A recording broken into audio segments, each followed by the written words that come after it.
Hello there.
Yep, I am around. All right. Bonus stream. Yes. Add a music program way too early. I generally don't get my music started before I stream. So usually it's like right at that point. And I realized, you know, if I use the long one, then I can mess around with the last couple minutes while it's playing. Originally, if any of you are following me on Twitter, I actually had planned to start half an hour ago, or 25 minutes ago. But I've spent the afternoon out with my kids delivering bottle drive flyers for this weekend. We had 5 routes to do this week. My husband and I crushed through one apiece yesterday. One apiece yesterday. And my kids and I crushed through the other 3 today. So it was a long walk. I am gross, disgusting, sweaty. And yeah, I hope you can't see it on my shirt. There's a reason I wear quick wick shirts. The hair is a mess because it was windy outside, so just threw on a bandana, or, well, a buff, I guess. Not brand name buff, but one of our scout buffs. So yeah, we do have a bit of a bonus stream. I see Benson is hiding in your car. So is it your music program you're at too early, or is it something else? Also, if you're hiding in your car, do remember, please, to drive safe. I know it sounds crazy, but hey, I'm a mom. I nag.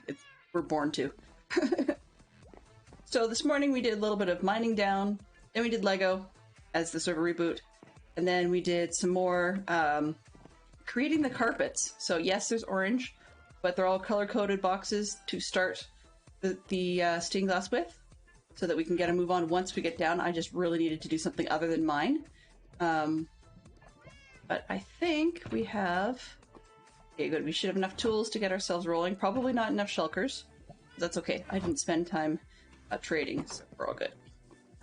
I have de-treed the zone. So we have no trees. Oh, hang on a sec. Where is... There you are. Sit.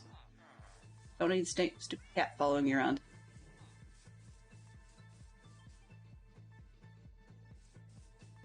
Awesome. Yeah, I can imagine retired firefighter. Okay. It's actually kind of funny you should mention that, because you've probably heard about Spitfire, no bad puns intended, but she actually was a firefighter as well. Firefighter and a truck driver. So it seems kind of amusing to me that DC's group seems to collect firefighters. Between that and the fact that we but we have on several occasions raided JMO the Schmo, who is a fire instructor. So yeah, I think that's pretty cool. Like, as in he used to do the ground pounding part of it, and then now he's the instructor. It seems funny how many firefighters show up in the community. Can't tell a thing, okay? That's fine. I won't push. So yeah, so we're standing on 77, we're only going down to 70, so we won't be here forever, but as you can see, the space that we get to mine as we get down the layers gets larger and larger and larger, so there's going to be a fair bit of that left. I am trying to do as much as I can in between streams when I'm not busy doing some other stuff. Yesterday I even was really craving to play Valheim, but unfortunately decided that we just have enough to do with this project that I instead watched DC stream while I was mining. Yeah. Actually, yesterday was mostly chopping down the last of the trees and then some mining. Yeah. So I will start early. Cool. Exterior. Aw. Medically retired stinks, but exterior firefighter is probably, some say, a little bit less stressful than an interior firefighter. But EMT always is a rough one because then you need to deal with a little more directly with the people involved in fires. Hey, Lyric. Glad to see you. Wow. Somebody's figured out the commands command. So, since Benson is not a mod, anyone else taking a look at that list can see that those things apply to you as well. So they apply to everybody. There's one or two there that may at some point get switched over to being mod commands, but at the moment I don't see anything notable. If somebody wants to run the QOTD, the question of the day, then we can always start there and see where the conversation goes. Creef told me this morning that the question of the day for today does need a little bit of pondering to get a, as he put it, to get a quality answer. He needs to ponder a little bit more. Which command did you try to run, Lyric? Oh, ha ha ha. The Zerk just booped Lyric. That's cute. Yeah, there were a few commands in that package that were a smidge on the questionable side, but I decided that depending on how you interpret them, they can still be family friendly.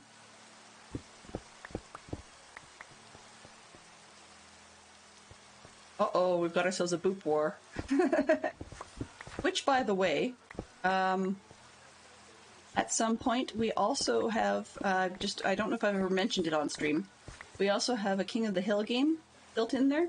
That's a points redeem, I believe. I'm going to double check to make sure it's functional, or that I've turned it on. Wow, that's an oldie. Apparently Arch is still the first one here, and apparently CJ is still the biggest fan. That's amusing. Let's see, do we have... Oh, Champion of the Hill. Apparently that's a 500 point redeem, but it is enabled, so that's good to hear. Yeah, I may drop that one. We'll see how often it gets redeemed. Not everybody is aware that it's there. So, yeah. Laughing your butt off. Well, tickling someone could sound crude and unfamily friendly, but most of the time it's been used thus far by either siblings, spouses, or people who already admit to being good friends. But if it gets a little out of hand, I can always turn that one off. Yeah. Yeah, I do need a command that, or a timer that tells people about commands. My goodness. Once in someone else's stream, I saw fist bump wars. The fist bumps kept happening back and forth to the point where someone else commented it started looking like a fist fight, and they were expecting a bloody nose. That was kind of odd. Yeah, so today's question of the day. You had to tickle him. Yeah, I hated tickling growing up too. I still dislike tickling. Apparently a lot of adults do. I was reading somewhere that there was a study on that, and apparently a lot of adults don't like it. They sort of go, okay, that's for kids. I don't do that anymore. But I still don't like tickling, but the reason for it is there's a couple of spots, and because we're insulated by the internet, I can say this, a couple of spots, but particularly my feet. If you tickle the bottom of my feet, unfortunately I have a reflex there that I will actually kick out, and have minorly injured people doing that. Just, you know, like kicking the stomach or whatever. So I warn people, especially my kids, not to tickle me there, because I would really hate to reflexively kick them. And then, you know, like, kick my own kid in the face or something. It would just be really embarrassing, so... And, I mean, painful, you know. What happened to you? Oh, my mom kicked me in the face. Without the context, that just sounds like I'm being all kinds of violent, and that's not the intent. Yeah, so today's question of the day I thought I would start with is, if you could be invisible for a day, what kinds of antics would you get up to? Right? Or what would you do? It doesn't even have to be antics. And I'm opening up to say pretty much anything. So if it means that it would take travel to get there or whatever, then we're going to, for argument's sake, say that, okay, well, travel will be instant or something, just because that way you could go anywhere you want to. And my comment for that for the day, I was invisible. What would I do? Well, what I would probably do is go spend time listening in on maybe a movie set during filming. Sometimes the bloopers that people release are funny, but there's probably also bloopers, accidents and stuff that happened on set with people saying bad lines or whatever. That things like that are even funnier if you were there, sort of you had to be there type moments. So that's one of the things I would do, is I would go hang out on a movie set. But what would you do? You know, if you were invisible, would you, follow your sibling around all day, or would you, wonder what your boss gets up to at work when the door's closed? I'm not sure I really want to know about stuff like that. I mean, I might go and sneak into a very expensive concert or something that I wouldn't normally be able to afford. But if you're invisible, they won't see you going past security, right? If you were invisible, what would you do?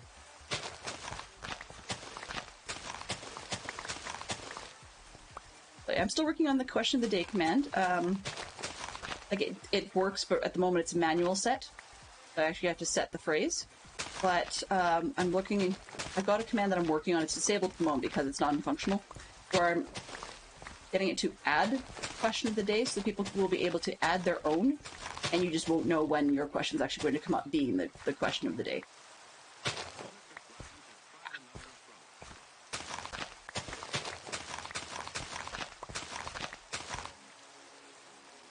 What else can Brief had asked earlier in the week. We managed to finish the Fluffy Encounter Lego that we had going. So Creef spent some of his points to choose the next Lego kit, so we are currently working on a Hogwarts moment for the Defense Against the Dark Arts class.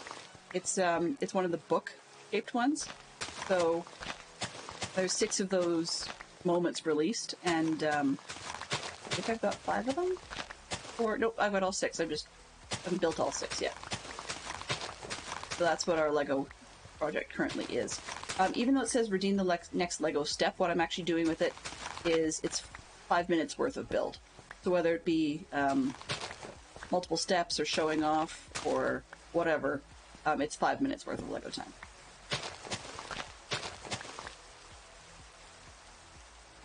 Oh, so now Lyric is the biggest fan. That's awesome.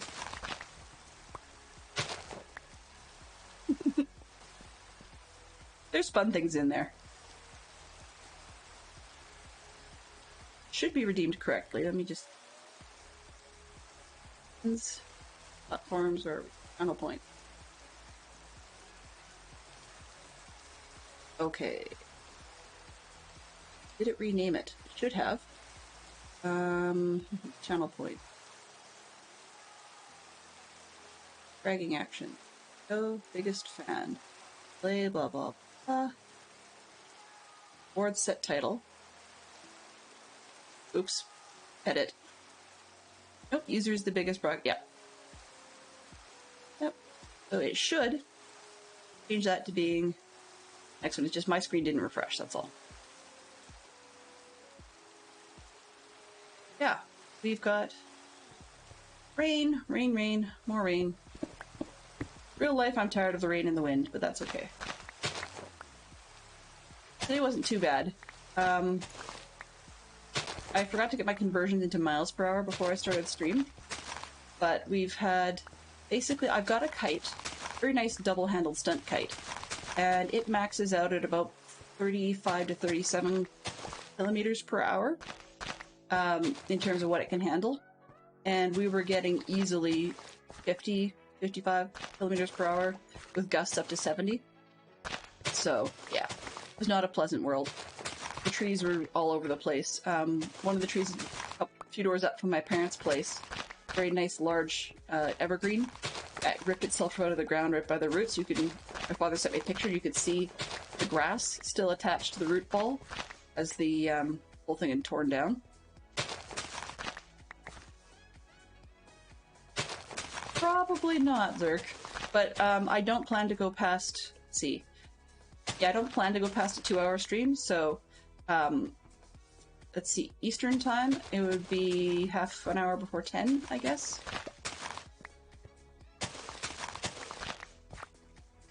And hey, if you could do it in 5 minutes, then we would just have ourselves a Lego break.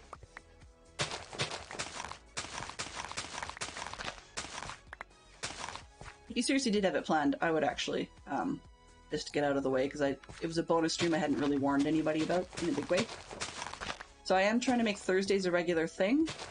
Today was going to be the quote-unquote regular thing, just the... good question. I think I started in the low 90s, so we're about 20 layers down. Yeah, and we've only got another, well, including the one I'm pulling down now, we've only got another 7 left. But while that doesn't sound big, we've got more space. So I mean 7 to on 1, so 1, 2, 3, 4, 5. Then it takes a huge jump for the last 2. Yeah. Thank you, deal. And of course it's getting bigger and bigger and bigger as it starts extending out. Ooh, Canada flags? What did I miss? I'm very confused. But that's okay. I'm very, very confused. Maybe Arch needs a squirrel. But of course, Murphy's Law, it has to be Arch that gets the hello from Elmo. You know, that's not something I expected. Oh, flags on the screen with the hello. Yes. Well, I think, Arch, do you have Canadian flags in your Twitch user pick? Because I believe it grabs the user's profile pic when you do that. When you get the hello. Kind of like a freebie shoutout.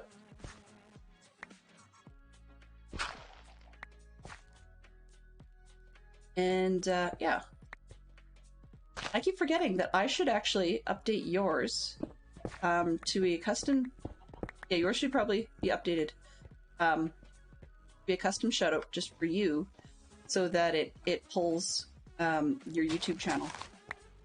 I know that there's the odd video that you've been working on. Yeah, so that's where your Canadian flags came from. It pulls the user pick.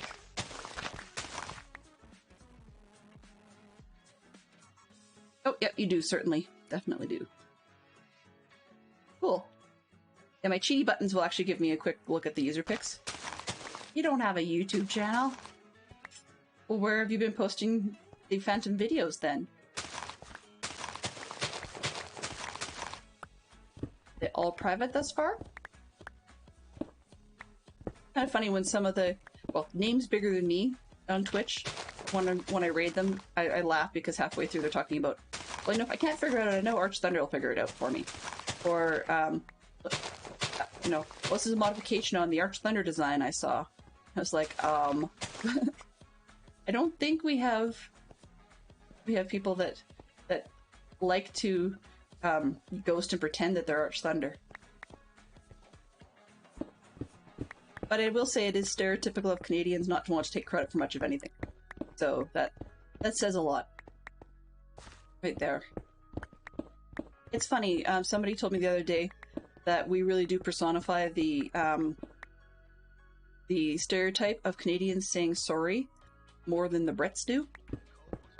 While we may not say A as much as people think we do, and we definitely don't say things like a boot. I don't know where that one ever came from. Maybe that'd be UK if anything else. But we definitely don't say, or we tend to say sorry for lots of things. Your evil twin. Well, your evil twin should take your computer over more often then. That was a good bit. I liked it. At this point in the game with my skills, completely useless to me, but I really liked the effort put in and you did a great job laying it out. Minecraft trivia. When was the first playable version of Minecraft released? Playable. Okay, so you're talking about, in essence, what became practically the public alpha, Lyric? Is that the question here? I'm assuming you know the answer because I don't. I haven't been playing for more than about 6 or 7 years, I think. It's funny that I tend to prefer vanilla now. Modded is awesome, but vanilla hasn't worn its shine out yet, even though I started on SevTech, one of the more annoying and somewhat hardcore, well, not hardcore, heavier duty mod packs that has a lot of gated stuff. Yeah, I'd guess it would be alpha, probably. If you want to believe YouTube, they say 2011, but I don't believe YouTube. Yeah, I wish there was more Java and Bedrock parity as well. However, in all honesty, stuff that really matters, I do think is relatively parity right now. But I'm sure that there are plenty who would disagree with me, and they're very, very welcome to. I know the biggest difference when people ask me about that is redstone and you know, being able to hold things in various hands, as well as the combat's a little different because of not having your shield block linked to the crouch. So when you go to crouch on something, in Bedrock, that's going to put your shield block up as well, but in Java that's not the case. Oh, 2009. Yes, sorry, 2011 was the first official release. I understand, but huh.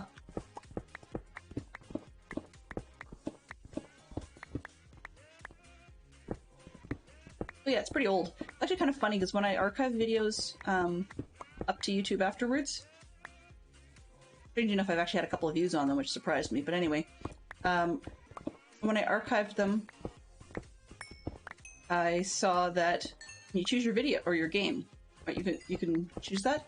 They have an entry for Minecraft at 2011. Then they have another entry for Minecraft Java at like 10 years later, 2020, I believe.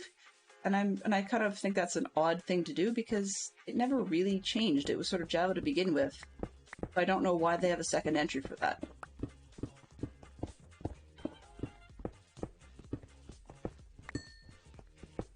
Oh, well, good to hear. One in, one out. I'll pass along the fact that Fantastic Fox actually felt kind of sheepish after he did not know a couple of pieces from Kara the other day, but one of them was that the Arby's restaurant was named that because literally it's RB for roast beef. Somehow I just assumed everybody knew that. Okay, when we live in a province that is sort of known for beef and cows and cowboy hats, which is sort of the Arby's symbol. So I was quite surprised when I found out that he didn't know that. That's okay, you know, you learn something every day, right?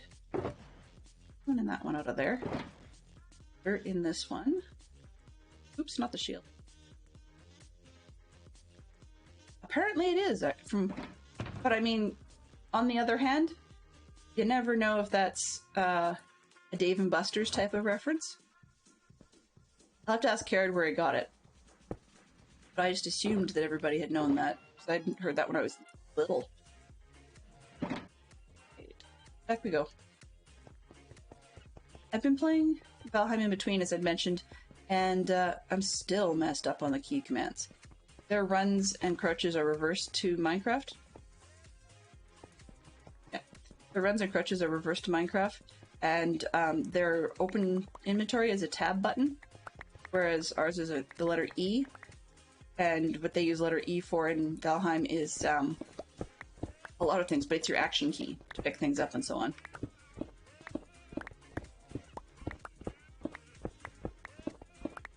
Yeah, I've actually seen interviews from Ben and Jerry. They're really interesting people. And I'm not surprised that they ended up coming up with, like, hippie ice cream flavor like Wavy Gravy, because those two guys are really unique and probably rather old hippies themselves, who just happened to have a good idea that they made into a company.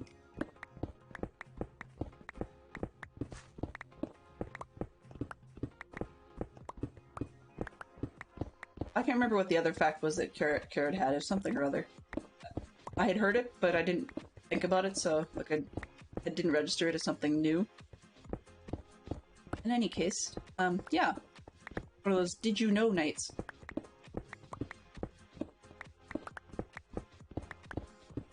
Thursday is kind of a dead night for a lot of people.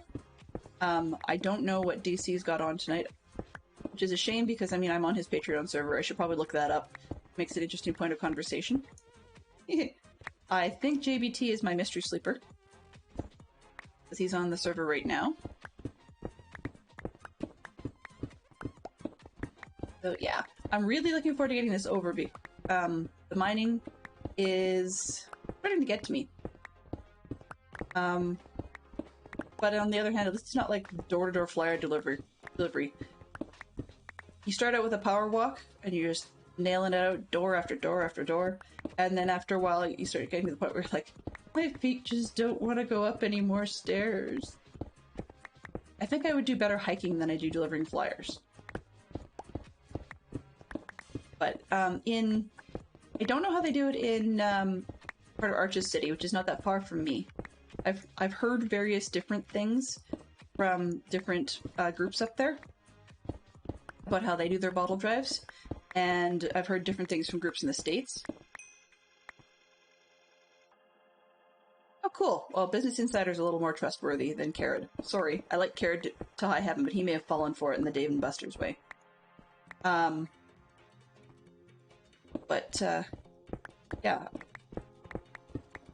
Then that might be interesting to pull one on Carrot and just simply say, dude, according to this, Raffle Brothers, maybe it's both. Because they may have gone with, we'll stick with having our product only have roast beef for that reason. I mean, they don't do, other than their sandwiches, I don't think they do anything other than roast beef, really. Up in Edmonton, some of the groups still do door-to-door. In Calgary, some of... Wow, thanks. Some of... Like, my brother lives in Edmonton, so this is part of where I'm hearing for how our scout groups do bottle drives up here. I live in the city of Calgary, and some of the Calgary groups still do the door-to-door teams where you have enough leadership that you can safely meet the 2 leaders per group and go with a fairly large group of smaller chunks, like smaller groups that go to the door and knock and ask for bottles and that sort of jazz. A lot of people hate it. They really wish that wasn't a thing. So what our group has been doing for years, it also allows us to have fewer adults involved, is to blast out the week before, or if possible 2 weeks before, little paper flyers door to door that simply says, use this as your little ticket thing and stick this on your bag or box or whatever of bottles and put them out on the front curb by 9 a.m. with flags that we can see they're for us, and then we'll come by and pick them up sometime between 9:30 and noon. Which works great. But one of the challenges we've had in the past is there's a few groups that try and scoop us. Not that they go ahead and take all our bottles. Thankfully, we haven't had that happen. But we used to put out signs like a month in advance to simply say, hey, in a couple of weeks, look for the flyer. It's going to be happening a month from now. That people would know, please save your stuff, don't make a trip to the turn depot, etc. Unfortunately, by doing that, in my neighborhood at least, inevitably our local school would actually scoop us. I'm actually sort of bitter about that, so I sent a nastygram to the head of the parent association.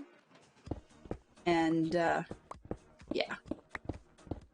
It was an interesting conversation. So in any case, the other thing we're finding lately is that our youth are getting handed routes for their families and stuff. And some of them are just saying, yep, I'll do it, no problem, this is great. And never doing it. Either the packages get chucked in their closet, or they get home and they chuck them in their recycle bin, and then every once in a while people say, oh, hey, I saw your signs out, and they phone the number, or they email the address on the sign, and they say, when is it, and can you come pick up my bottles? After we have finished our pickup. And it turns out that supposedly they didn't know about it, because nobody on their street actually got a flyer. So we're combating that one right now. But even this round, we had... Oh, I'll have to see if I can figure out how many it was. Just give me one split sec. Emails in my pocket here. There's numbers. Numbers. Oh, we didn't have that one. Not that one. Well, anyways, it's kind of irrelevant, and I might as well keep going. Okay, so we had 71 roots. And that's kind of sad, because we don't have 71 youth in our group. Like, it got to the point where we've asked every family to take the number of youth they have registered, plus 1 for number of routes. We still had families of the leadership who have 2 kids. You would think, okay, well, maybe even if you count the leader, that'd be 3 routes. My family did 5. Another one did 7, and we had another one do 6. A lot of them have done 4. There's some of them that only had 1 kid in the program and have done 5 or 6 routes. So it's just, you do that math alone, and you're guaranteed. Some families aren't taking flyers, and some families are just not doing it.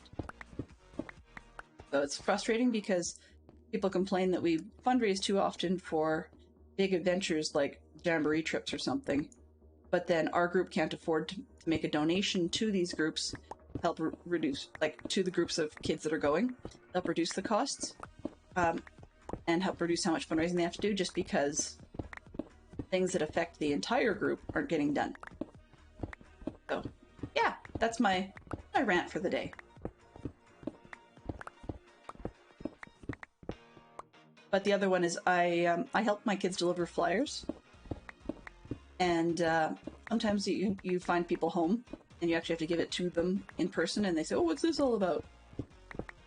And one person tried to have an argument with me because I chose to say Scouts instead of Boy Scouts, which, as anybody who's been on Discord or anything with me has known, I'm a little bitter over the fact that people still insist on not just calling it Boy Scouts, but insisting that it's only for boys, even though in Canada it's been co-ed for more than 20 years. So it's kind of like, this is not news. But that's okay. As an adult, I was taking those ones on. Oh, hello there! Hey Kieran, how you doing? I'm surprised to see you. I hope things are going well for you. Today we are in Minecraft, just doing some semi-chill chatting and stripping down layers.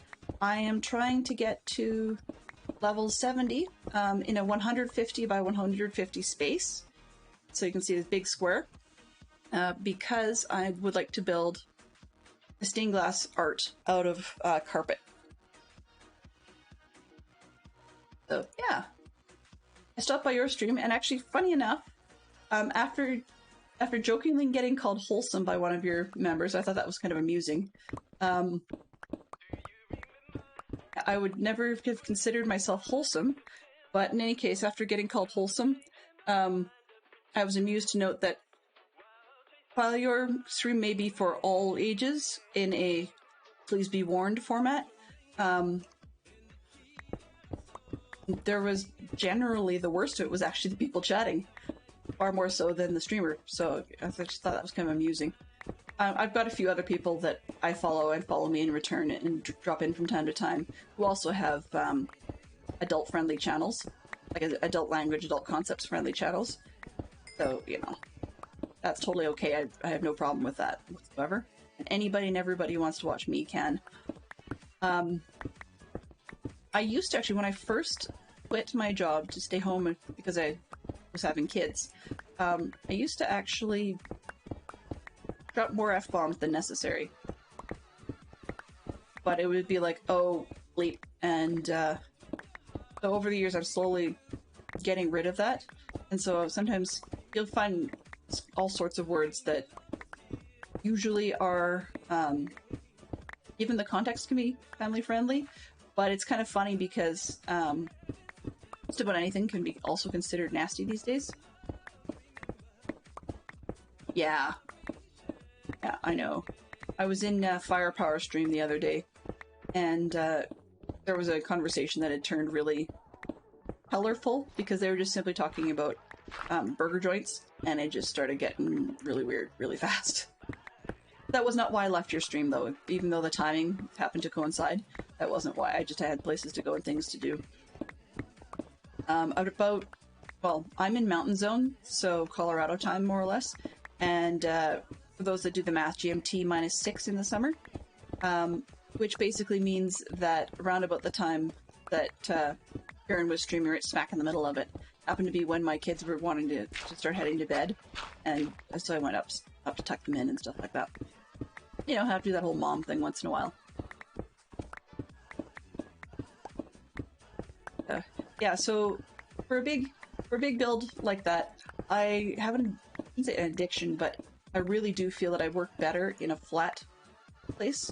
My base itself is actually in Savannah, but it just did not have a big enough space. So one way or the other, I was going to have to terraform down. I figured, well, might as well just rip out some trees and make a great big spot.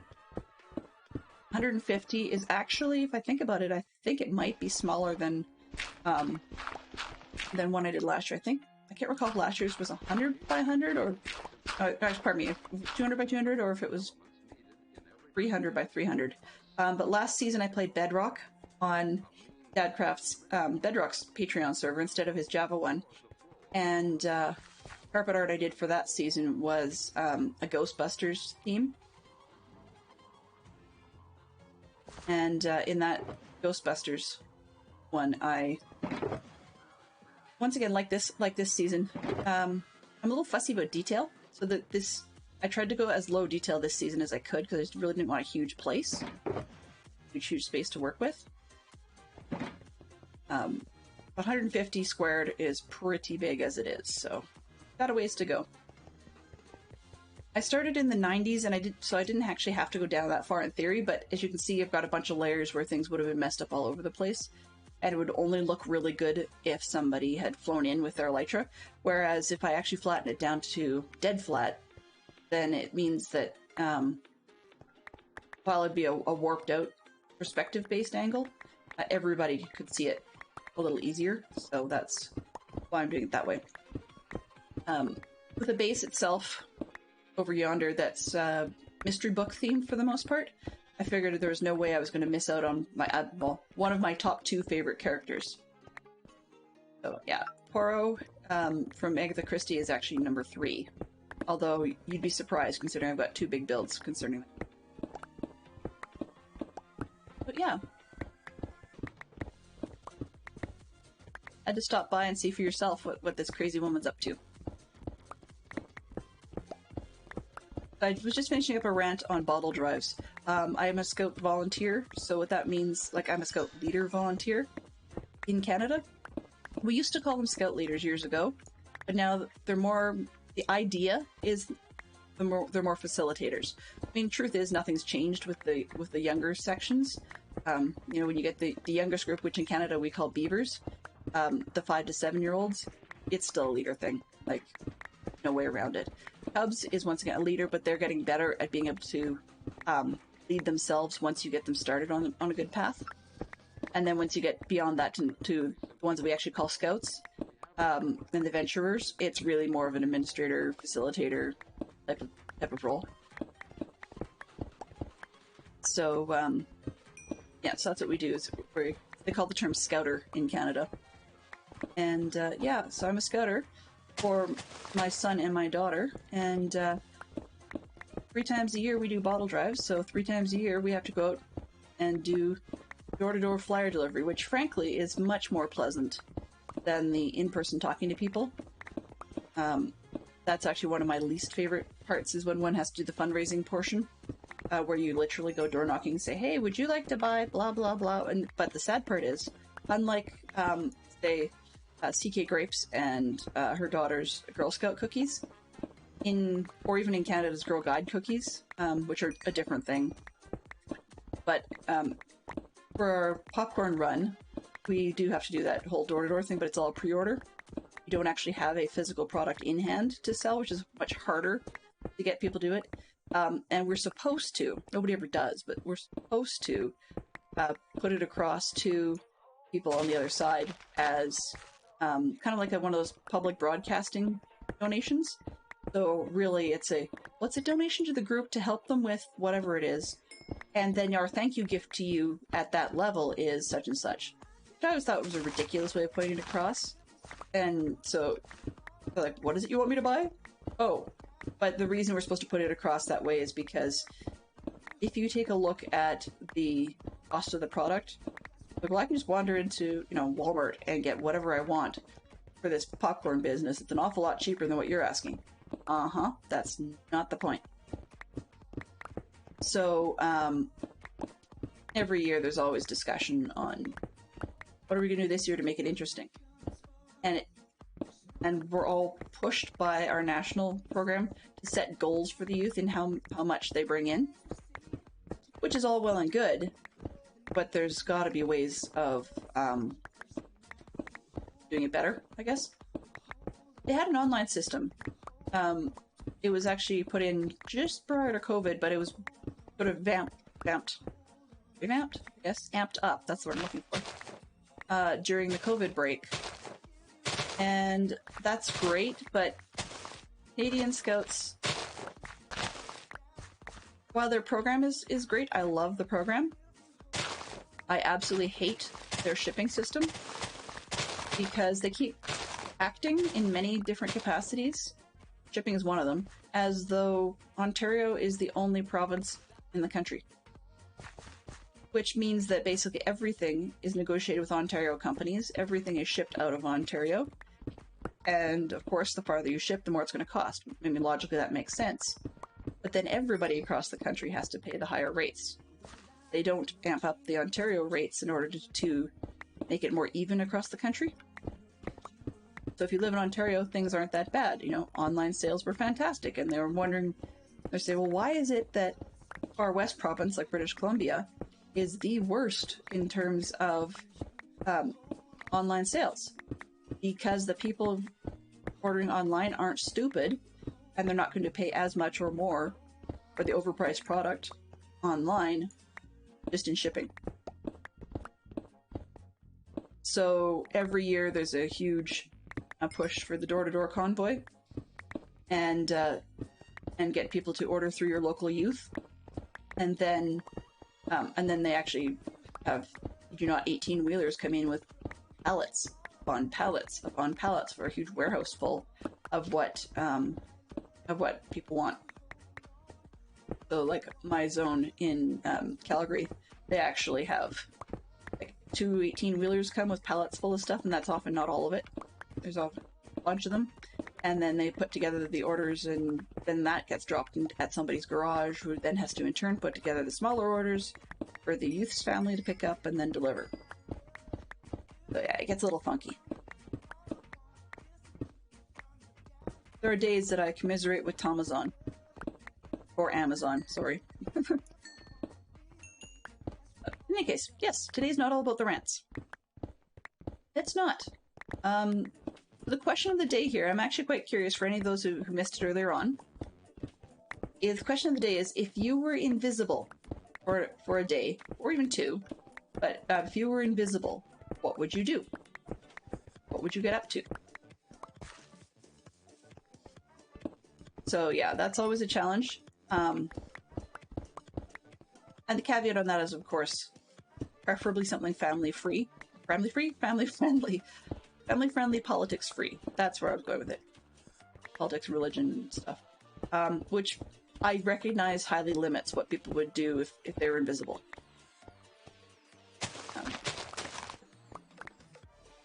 But on the other hand, it makes me think a little more.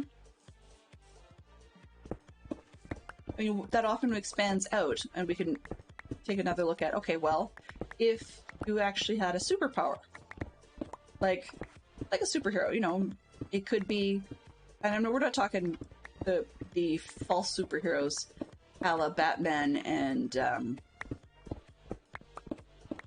ooh, okay, I'm gonna stop there for a second. Arch, please do expand on that. Being invisible sounds boring. What would make it boring to you? Ow. I'm just quite curious. You wouldn't want to be invisible for any reason? Isn't there somewhere you'd want to go, or someone you'd want to snoop on, or something you'd want to hang out at?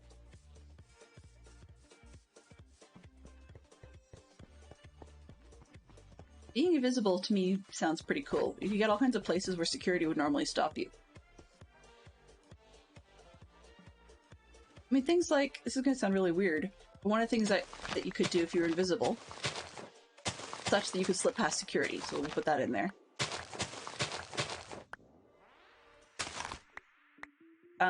Is like, I would enjoy doing something wild and crazy, like seeing for myself in person in invisible person, what does it actually look like inside Fort Knox? Okay, yeah. I didn't say necessarily legal, but I just said family friendly. So, for the brief step out of family friendliness, that would mean that we would count out things like, girls deciding that we were going to go spend time hanging out in the men's locker room of a famous sports team.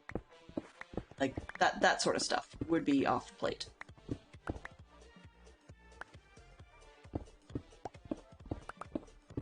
But I mean, as one of the things I was joking about is slipping in invisibly and hanging out with a famous rock star's green room. Just what is that person really like behind the scenes? It doesn't even mean you converse with them, it just means that you hang out and see what they get up to when they're not in the middle of putting on a show. Or being somebody else. I mean, a lot of us only think of or see... I mean, now we have interviews and stuff, but for a long time, people thought of actors and actresses as their character, or being like their characters.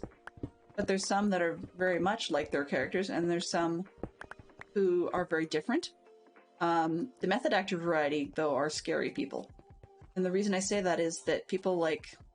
And this is going to sound potentially controversial, so please stop me if it starts getting too controversial. But the method actor people, like Johnny Depp, they basically are their character for the duration of the time they're playing the character. And things like that. Or even Heath Ledger, I think it's probably a better example, where he pretty much tried to, or else be his Joker character for the duration of the Batman movie he was filming. And unfortunately, that really messed him up. And I think that sort of thing can mess up people. But it also lets the rest of us know that if that person's a method actor, they're being like that for the movie, and they don't necessarily stop in between takes. They may stop at the end of the day. So what are they like when they're not being that character? That sort of thing.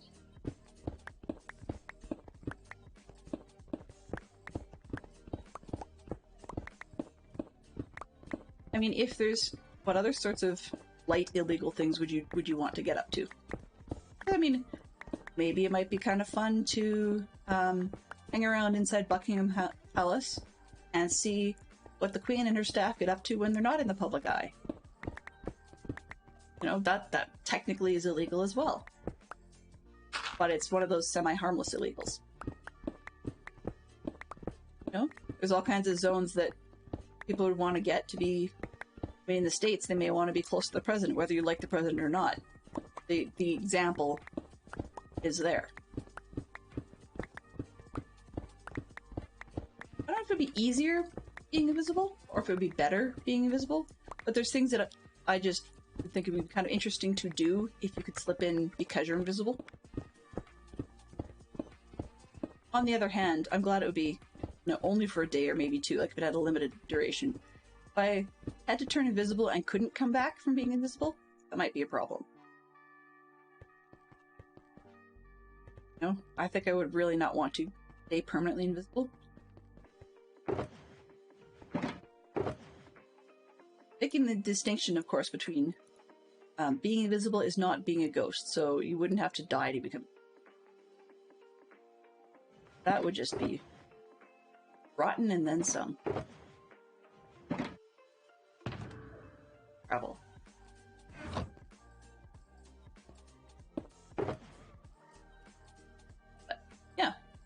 for a day.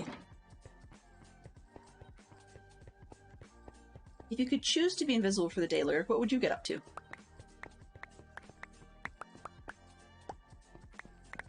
I think, I can't remember if you did say or if I just didn't see it as it scrolled by.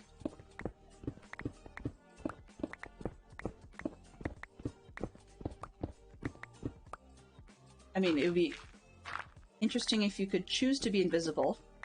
What if you could turn it on and off? That would be kind of interesting too. I think it'd just be fun to jump scare people.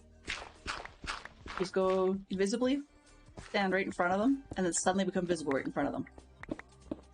I'm sure there's a few people I'd like to pull that one on. Friends and family. Running around going, boo! Good evening, Fantastic Sherlock Fox. Hopefully things are going well for you upstairs. For us, it's only 6:15 in the evening, so I don't know if Fantastic Sherlock Fox is still winding up his workday or if he's had to quit for the day. Stick this thing on in the background and do a little bit of cooking prep.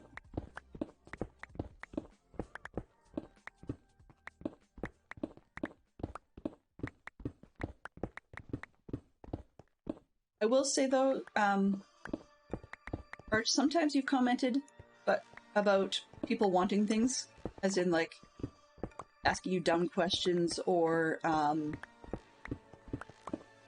you know, just not really, like, or being high on the interrupt scale. I think you might commiserate a little bit with Fantastic Sherlock Fox a bit, that if he was invisible, one of the things he'd probably do is do things that people interrupt a lot. So for example, if you wanted to just, you know, sit and read a book, or if you could turn it on and off, avoid that really annoying person who always tries to come and ask you a billion questions. And just as you see them coming, before they spot you, you turn invisible and then they think you're not there.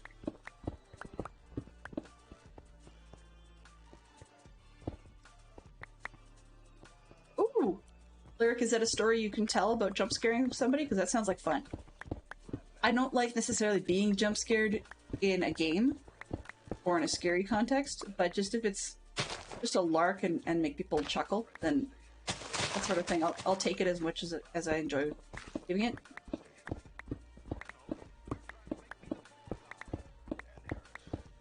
I mean, also, I'm curious if you're able to say, what sort of training are you taking at work? Yeah, when you want to be left alone and people keep bugging you and interrupting you, then just being able to turn that on would be really handy for a day. Sort of like, there's days where even if you've got a desk job, you may just want to, you know, head down, nose to the grindstone. Fire coral? Mushrooms, acacia, lime. Oops. Nothing exciting, buddy. You can just go away. Let's see, is there anybody? Yeah, JVT might want to see you, so go away.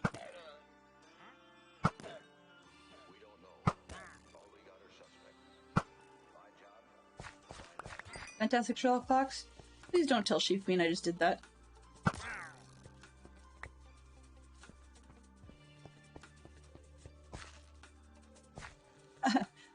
Yeah, she may. They may, sorry. They may know who that is. Oh, clients, okay. Well, but I mean, if it was only for a day, then, you know, if they want something, and you're like, you know, that, I don't know, quote you were looking for just isn't going to be ready till tomorrow. So don't ask me for it today. And they call you like 6 times. Is it ready yet? Oh, wait. Ready yet? No. Sort of like the ability to turn off the phone.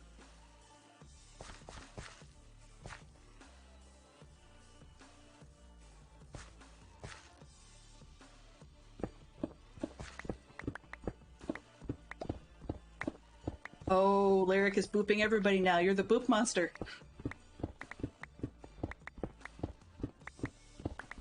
You're the boop monster. You see nothing. I see nothing. Give yourself a sound bite for that one. Or reference it enough. Faulty Towers with John Cleese. Had a character in it called Manuel. At one point, John Cleese was making a bet. He knew his wife would be really mad at him for betting money on something. And then later on, the story has to come out, and he wants this guy, Manuel.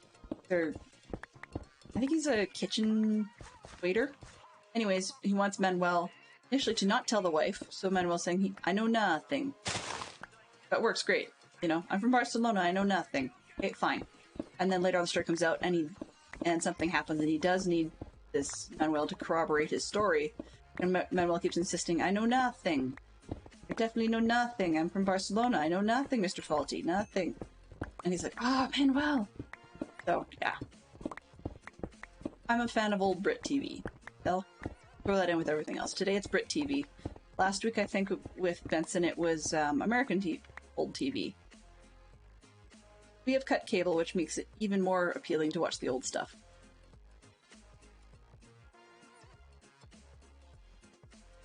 You know, funny enough, I don't think I've watched enough Hogan's Heroes to... There probably was a reference in there.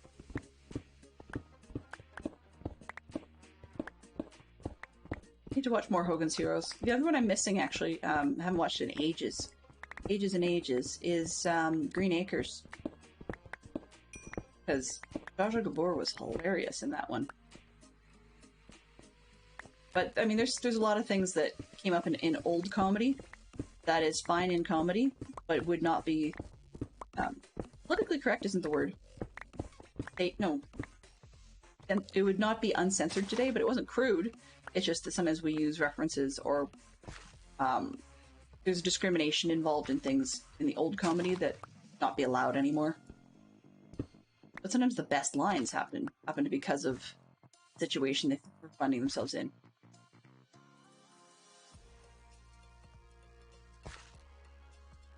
Oh! 2 and 2 together. Gotcha. I think actually Fantastic Chocolate Fox, I may have seen that one. That particular episode, yes.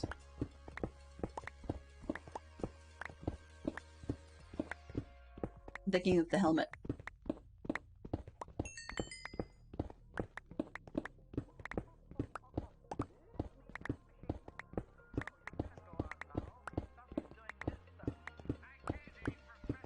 A couple of times when I've been having really itchy nose lately due to allergies, not necessarily drippy, just itchy, I keep wondering if somebody's going to call me out and ask me if I can, like, wrinkle my nose like Samantha from the, gonna bug me, Witch. So, they want to say Sabrina the Teenage Witch, but that's totally not it. But anyways. And in response, you know, there's the big blink for A Dream of Jeannie as well. Rumor, and I think it's an urban myth, but one of those Hollywood myth things, I think was that the lady doing I Dream of Jeannie was actually asked if she could do something along the lines of the nose witch that was used in Bewitched. Thank you, Fantastic Chocolate Fox. Exactly it. That was used in Bewitched, and she couldn't. She says, nope, I can't. And she was trying and trying. I guess supposedly the execs asked her, like, wrinkle her nose or wiggle her ears or something, and she couldn't do it, so they just used the really large blink instead.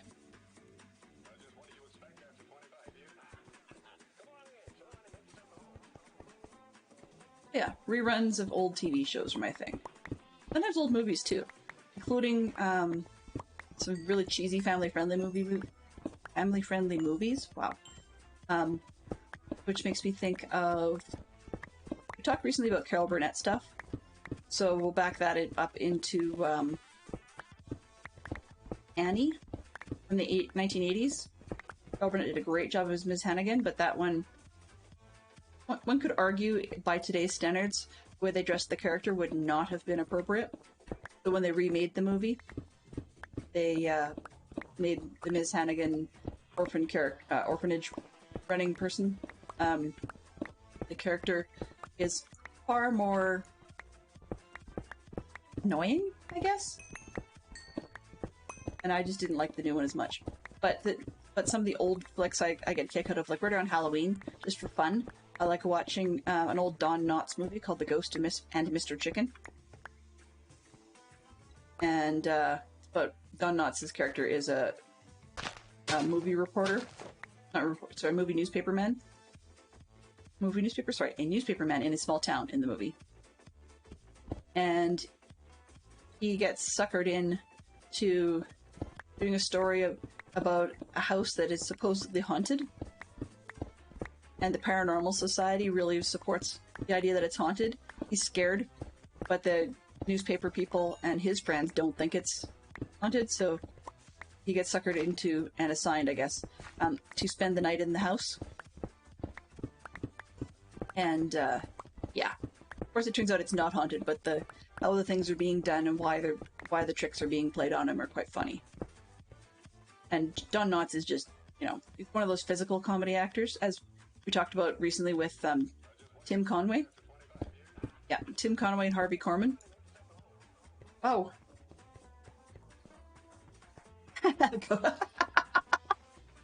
Oh, fantastic Sherlock Fox. Love it. I'm sure that Foxy No-Tail could probably do something like that. The Ghost and Mr. Chicken. That would be hilarious. Random junk box. Dirt. Gravel. Oh, gravel this time. Stone. And a box that actually has room for it. A lot of stone here. Cobblestone. There we go. Foxy No-Tail production. Boy.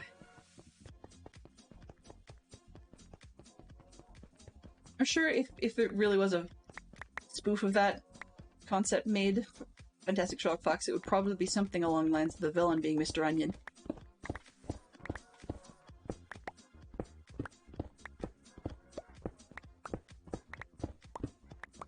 So if we're talking Don Knotts and Tim Conway as a combination, then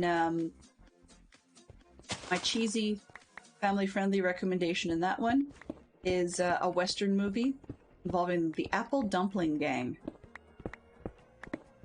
with Tim Conway. And it's another one of those cheesy slapstick type things. Which is funny though, because there was a small town. It's one of those, find the words that might help. Yes, I know I have to cut it out later, but it's gonna be dug out. There was a small town list, I guess, made of old movies that this place felt should not be shown to children under the age of 12, and the reasoning behind it. And some of the Three Stooges movies made the list, and the argument was they were too violent. So yeah, I thought that was kind of an odd one. And that some of the Charlie Chaplin movies should not be shown to this age group because the youth may not understand that they're not supposed to try and get themselves in the same sort of scrapes and predicaments Charlie Chaplin's character got into. So sometimes it really makes you wonder. But I mean, contrast that with an even older comedy/stunt gentleman. My husband and I were watching some stuff at one point from Buster Keaton or Harold Lloyd. And for comedic purposes, some of the crazy stunts that they pulled back then didn't do stunt actors. These guys did it themselves. And the sets and things had to be placed so well and placed and timed so well, otherwise there would be major injury involved. One of the ones Buster Keaton's known for is in a couple of different movies. He had the front of a house set dropped. And in one movie it was supposed to be dropped on like wires with pulleys that you couldn't really see on camera. Yeah, that was part of the film trick, was to help speed-wise. And they blocked it all out and everything. And then it turned out on shooting day, they started up all the fans for the windstorm and so forth. And then when the front of the house started to be dropped, Buster was on his mark and everything, which turned out to be saved his life because the wire snapped and the front of the house came down at gravity speed rather than the on-control wires that they were going to have. And if he hadn't been standing in the right place at the right time, this whole front of the house would have smacked him on the head.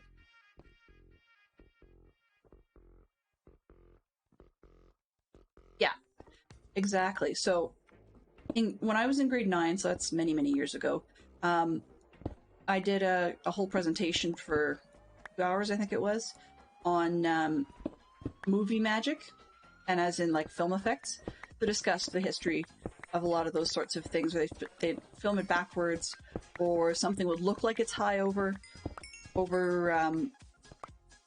in the city, you know, like off a skyscraper or something. And what they really would do is have a gentleman film a whole bunch of high up skyscraper footage while he's safely harnessed in, and then do the rest of it in front of what's effectively a green screen. And they would do it through, but they do it through a matte painting style mask on a glass in front of the camera. So that was a popular one, but some of the ones like Harold Lloyd and Buster Keaton actually did their stuff live. Kind of ridiculous. So, I mean, usually when they had explosions and stuff, that would often be done as two separate pieces stuck together. Which is part of why some of the tricks, even used more recently, throw me. I was pointing out to Fantastic Trout Fox just the other day that there's a GIF that floats around, which shows just an unaltered scene from Back to the Future, right as the car disappears. So it's zooming forwards, and the trail of flames goes forwards. The actual explosion itself is shown backwards. And I can't see any reason why they would have done that in the film. But when we actually had looked at the film as part of movie night for Dadcraft 73's family, or like online crew, I saw the same scene and it made me wonder. So I went to my digital collection and actually technically my brother's digital collection, but anyways, I went there, pulled up the movie and went to that scene and then framed it and slowed it down. Yeah, they actually really did do it backwards in the movie. It wasn't just that GIF that I saw. But, well, that's just weird. Because I can't think of any reason why they did that backwards. Some of the movie tricks are totally amazing that they've got going. My favorites, though, are the matte paintings because it takes serious skill of the artists to be able to paint the amazing scenes. Like for Mary Poppins, they painted some London scenes and then just had Mary sitting on a little stool that was going up and down an area where a fog machine was creating a lot of fog, and they just had her sitting up and down. And then this guy painted an amazing London scene on a huge sheet of glass, and they just filmed her through it. So, yeah. One of the other things that we covered in there was the early days, and it's a bit of the how-to behind the scenes for stop motion animation, early King Kong, and some Professor Challenger stuff. The Land Before Time, not Land Before Time, dinosaur things. Anyways, it's not important to the story. So anyway, we talked about that, and then we moved on to ILM, of like Industrial Light and Magic of Star Wars fame. A little bit about green screens and the wires and rotoscoping and that sort of stuff. Like, there's things that I didn't realize just how many hours and hours Disney actually filmed of actresses for Snow White and for Alice in Wonderland, filming the actual actresses who were singing the parts and doing the stuff and whatever. And then the animators actually had to copy that.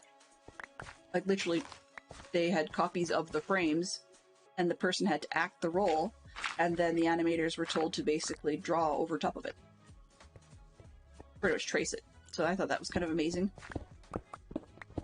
And some of the movie footage, or some of the tricks and mechanicals used in the 80s, I think? I'll have to look it up, but, like for year, when Disney did Who Framed Roger Rabbit. In order to get people dancing, and not dancing, so moving around and interacting with a rabbit and other cartoon characters who weren't there. So, yeah. That sort of stuff has always fascinated. Part of my interest in movie magic, so to speak, has to do with the fact that I've seen a lot of other types of magic. So my father was actually an illusionist, or, well, a magician when I grew up. He has been since the mid-60s, I believe. He's 76 now, so 76 years old now, so he's been a retired for a number of years. And growing up, we went to conventions and all this kind of stuff. Like, you see, you hear names, old names like Mr. Electric. People are like, who the heck is that? And I can say, I met him. This is awesome. You know, people talk about David Copperfield, the has-been. You know, I've met him when he wasn't. There's people that, you know, have big name shows in Las Vegas, like Lance Burton. He comes and does Zoom video membership in my dad's Magic Circle meetings once every couple of months. Like, it feels weird to me. People you see on TV or hear about or whatever. I met them. You know, Penn and Teller. I've met them. Penn Jillette's a jerk. Like, as in, he's a very opinionated individual, I guess, let's put it that way. But it's quite amusing because you can watch some of these things like America's Got Talent, and they'll have magicians on. And for me, the how, I actually sat down and think about it. I could figure out how they did it. So I get impressed by the artistry of how they do it, misdirection, the staging part of it, because I grew up on that side of magic.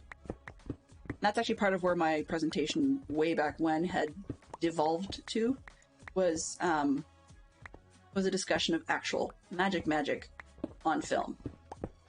So, talking about how some of the early actual film people were really stage magicians who wanted to have an additional effect that people at the time didn't understand. And then once people did understand that it was fakery, they were less interested in that, so the magicians moved on to other things. Yeah. Derail. But I love it. Like, when Lyric talks about large train effects, there's another one that you see, I think Laurel and Hardy has done it, as well as Harold Lloyd, where they're driving along in a car, and one of these older, you know, open top, like Model T style concepts, and the gag really is that the car keeps on driving, but the driver has lifted off the steering wheel and part of the steering column, and they're just kind of like, what do I do with this? And the car just keeps on driving, and the person in there with them is sort of freaking out. But there's a lot of the things that the Three Stooges did, just slapstick, rather literal slapstick humor, and even some of the Marx Brothers said things that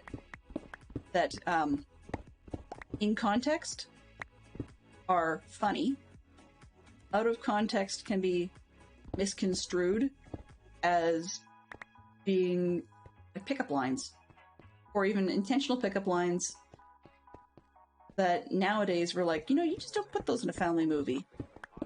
But way back when it was okay because they had far more dual layer stuff going on. Anyway. My kids get annoyed with me sometimes because modern movies, I like them. But one of the things that I find interesting is the movie film, yes, it is limited. I mean, if they're filming straight to film. But even with digital's so unlimited in terms of storage. And even movie film, if they're doing it that way, is cheaper now than it used to be by a good margin. When movies make their movies, they get take after take after take after take. Whereas the earlier ones, I actually think that the actors and actresses had to practice a little bit more because movie film was quite expensive. It was a big deal to have another role, you know, or another take. And so there are plenty of things that have showed up in movies that were not, you know, were bloopers that kept. I mean, people talk about them in the superhero movies now, or a punch that actually happened that wasn't supposed to, or something along those lines. But far more of those sorts of incidents occurred in the older ones simply because they were running out of celluloid. The cost was somewhat prohibitive to go to a new role if you didn't need to. Even now, there's fewer needs for extra takes, even though we do have more or less unlimited ones. Take The Mandalorian, for example. The technology has come an awful long way, in terms of having rather believable lighting for a set. But yet, practicality is that's actually all run by a computer, which means if they need it to be sunset, it doesn't matter what time of day it is, it's sunset. And so they can shoot scenes completely out of order, timeline-wise, because they don't even have to worry about the lighting on the set they're working. And it doesn't even have to be outdoor. I mean, if you want a sand dune to look a particular way, hey Bill, bring the truck.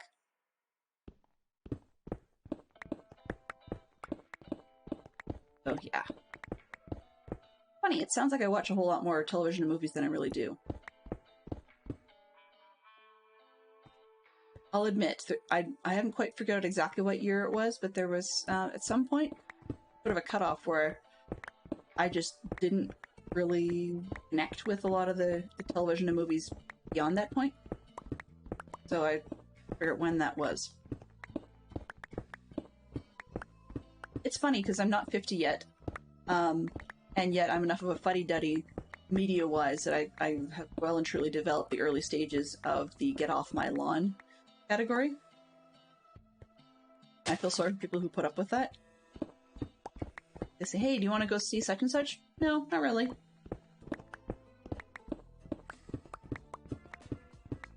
So,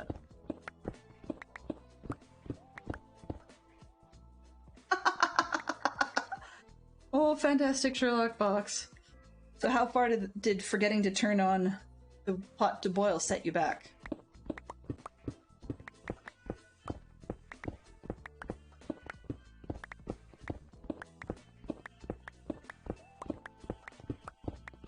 We're having stir fry for dinner. Hello, Yellow. New texture pack? I've been using this one off and on for a while, and this one is the... Oops. I'm playing Java, of course, and this is the Stratum texture pack from the Continuum website. So there's the Continuum shader pack, and this is their texture pack. The aim with this one is to have somewhat realistic textures. So when you turn stone into cobble, you get sort of this cobble street look. It has its pros and cons. This is the one... Woo! This is the one that causes Endermen and creepers and stuff to have dust on their feet. I think it looks pretty cool. Not creepers, sorry. Endermen to have dust on their feet. But when I'm not using Stratum, my favorite is Compliance, I think. Compliance 64-bit is what I was using a lot. So if you see a mixture where there's creatures having an alternate skin, then the alternate skin and get off my lawn as she proceeds to flatten her lawn. Yeah. If you see creatures with an alternate skin, then that's from the it's an add-on to the Compliance texture pack, which I'm not currently running that alternative skins for things from the Compliance pack right now. I often run that with Stratum. Had a couple close calls with white creepers, and I don't know why the white ones got to me far more than any of the other colors, because they had pink creepers. That's just... It looks really weird. It's like a possessed peep. And there's a new one for Neon to create more CJ bot. Is pink possessed creepers. Yes, that's what everybody needs. Compliance is, yeah, Compliance is kind of the faithful next step. I mean, it's kind of gone off a little bit in its own direction. At one point, Compliance admitted publicly that they were a fork of the Faithful texture pack, and a bunch of people who were supposedly on the Faithful team that were not happy with the direction the Faithful pack was going, split off to do the Compliance pack, and then later on they said, well, you know, I don't know, resolved our differences or whatever it was, and Faithful became Compliance for a while, and then it became Faithful rebooted, and yeah, I just gave up. But just the version I'd seen that I liked best happened to be the Compliance one.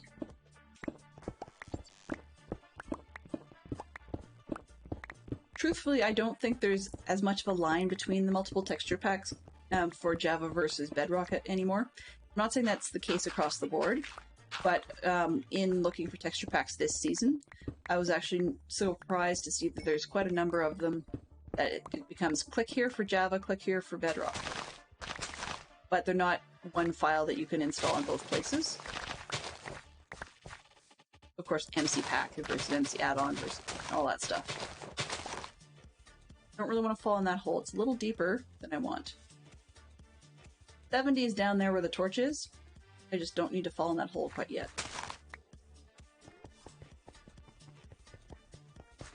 I'll check out Antivenom's video. Thank you for the tip. Because I would love to be corrected on that one. Often the information I have is either very out of date or drawn from so many different places that when I put the logic together that made sense to me, it turns out I'm utterly wrong.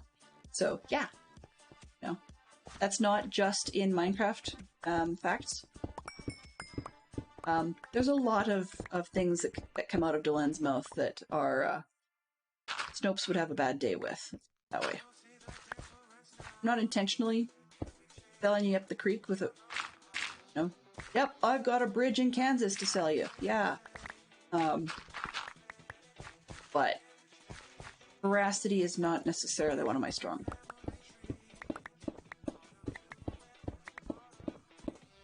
Oh, that. Okay, yes, I did hear about that scandal.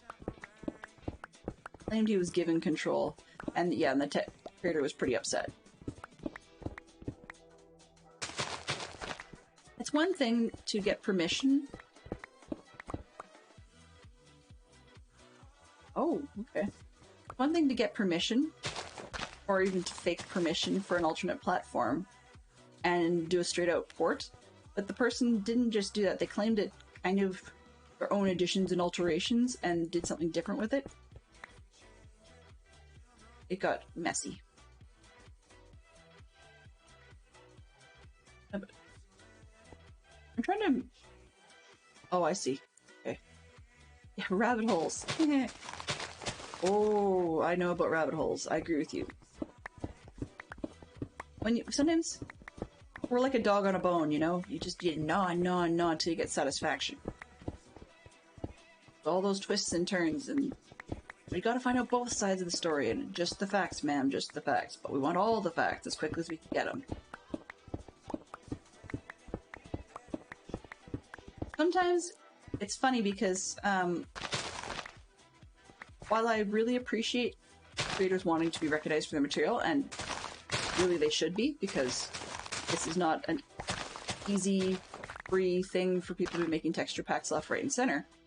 I mean, particularly if you make it, you know, make it big and people have a gazillion different ideas of what they want and it's popular and stuff. Great, but these are not things that, on the whole, that we pay for. So I don't see why there's such a draw for people to plagiarize them or to steal them and try and do that with it. Like, I just don't get it.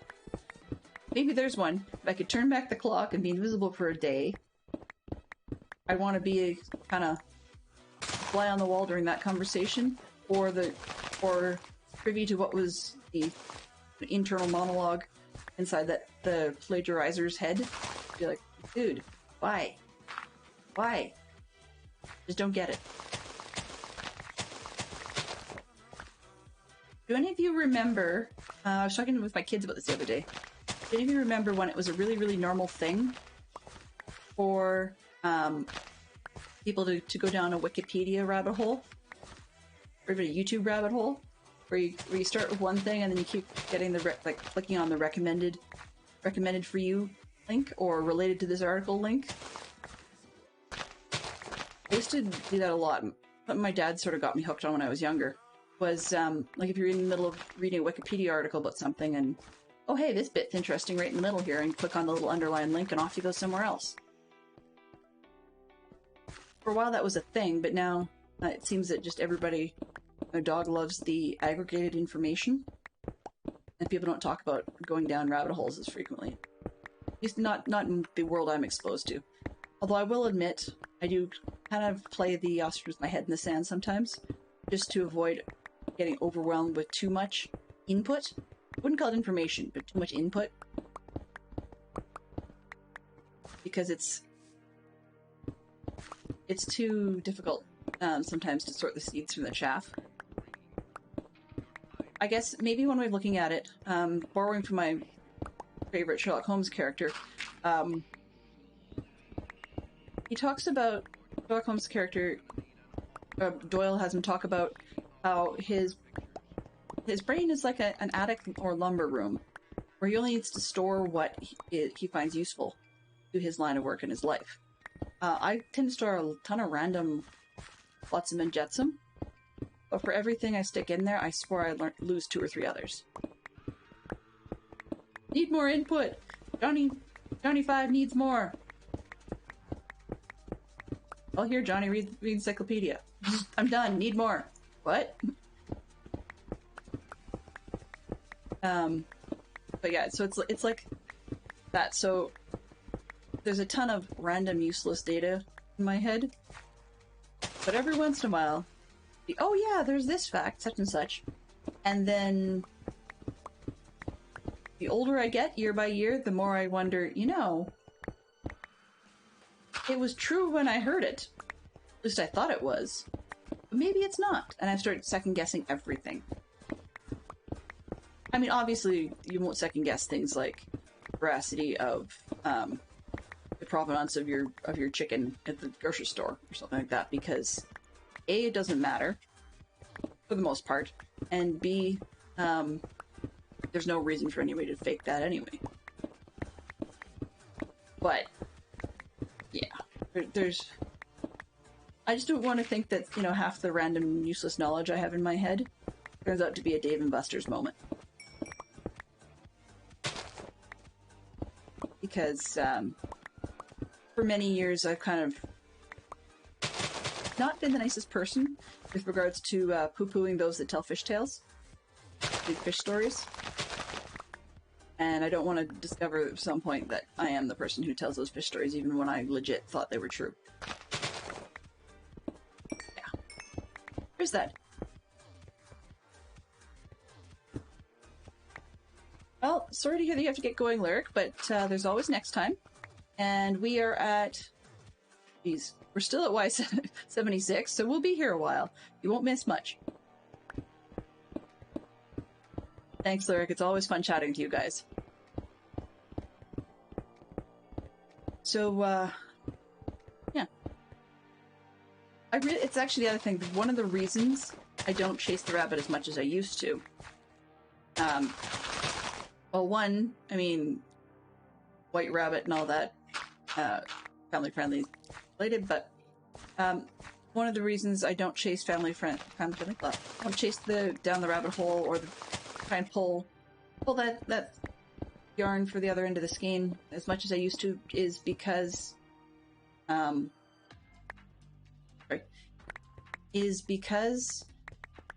it takes time. It's not that I don't have the time. I'm not as good as I used to be at making wise decisions on which threads are worth chasing, which threads are not. Or I'm also not that great at choosing the time to spend, like when is appropriate to be spending those. Just because I've gone a little bit more story forgetful, just squirreling all over the place more in the last few years. It means that, pardon me, it just means that I have more of a tendency to want to go down those rabbit holes now. Not later, now, you know? And that's not necessarily the smartest idea at all times. I feel sorry for Fantastic Sherlock Fox, because I'll disappear for a few minutes and intend to be doing one thing, and then 25 minutes later I surface. And he's been waiting for me, you know? It's like, oops. Last night I got into reading something and went down a rabbit hole. It was a bit of a while I'm here, I will, X or Y, looked this one little piece of information up and got into a rabbit hole. And then I got a text message saying, yeah, I'm off to bed.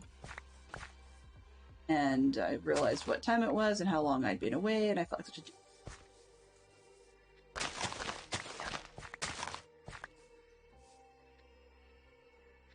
But that's part of why I don't look things up as much as I used to. I'd like to, but it's... I either want all of the information, or I shouldn't get started. Because I will be there forever getting said information. So that's part of it, is far more often I recommend people take things I say with a grain of salt, which is disappointing. You know, I used to value being the person in the know, and sometimes I feel like it's still great to be the one in the know, and I get really excited when I think I might actually be the one that knows the thing that somebody else didn't know. And then I feel like a doofus when I get shown wrong, and I shut up for a while, but like, shut up, clam up. Just a very pendulum attitude, and that's not healthy. Yes, well that's the other thing, is one has to be far more cognizant of things like confirmation bias, things like people falsifying information to try and get in on the popular edge of whatever it is people thought was interesting. Sometimes it's for economic advantage. So one of the courses, if I could audit just individual courses as I see fit, sort of thing, not likely to happen, but if I could, one of the course types I would probably be interested in sitting in on, auditing without actually having to take an exam, would be university grade courses on bias. And being able to, more training, I guess you'd say, in being able to evaluate sources in terms of veracity. Or not just veracity, but it's in the quality of a source. So if something is a truth source, then that's fine, like in terms of verifiable fact. But some of them are higher quality than others. Detection of that. I wish I could describe your job that way, Fantastic Shot Fox, but you do so much more than that. But yeah, like I really do wish that I could be better at that part of it. I don't think it would necessarily speed things up, per se, but it would make it a little bit easier for me to figure out which pieces of jumble to throw up in the mental attic, and which pieces just to drop and entirely ignore. Everybody's different. That's actually might be part of why I enjoy old things, when it comes to culture and so on, like pop culture bits, is it's like the repeated reinforcement. If you watch the same thing or do the same thing over and over and over again, eventually it sticks better. So when somebody says such and such happened in whatever episode of this important show, I used to have a bunch of those sorts of things stuck in my head. Not any longer, which is too bad, because I used to be quite like a Star Trek fan. I tell you all kinds of stuff. It's not that I know nothing now, but I used to be able to like quote episodes or seasons or, you know, and now I can't even half the time tell you what series it's in. Some. I watched some Married with Children. I will admit, it was one that rang fake for me. It just wasn't the world I experienced. So somehow I didn't actually find it a whole lot of funny. Strangely enough, I actually got a bigger kick out of that 70s show. Al Bundy was a really interesting character for a lot of people. Some people wanted to have a life like his. Some people were very glad they didn't have a spouse like his. So, pros and cons both ways. In all honesty, one of the earlier shows, well, modern early shows, not black and white period, or not our parents' birth generation period, was that I enjoyed it quite a bit, was, I remember now. Anyway. See, I'm always forgetting that. Yes, yes. That's exactly it, Yellow. That's exactly it. You hit capacity, some sort of random fact. Right? But the thing is, you don't necessarily actually have to say said random fact. It just goes.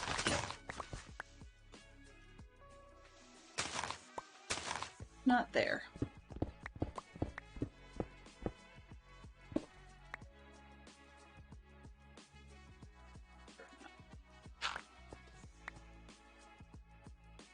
Yeah, Mary Blue Children had some really good spots. I mean, a lot of those shows do, actually. Sometimes it works well because they're touching on reality. Sometimes they make a point.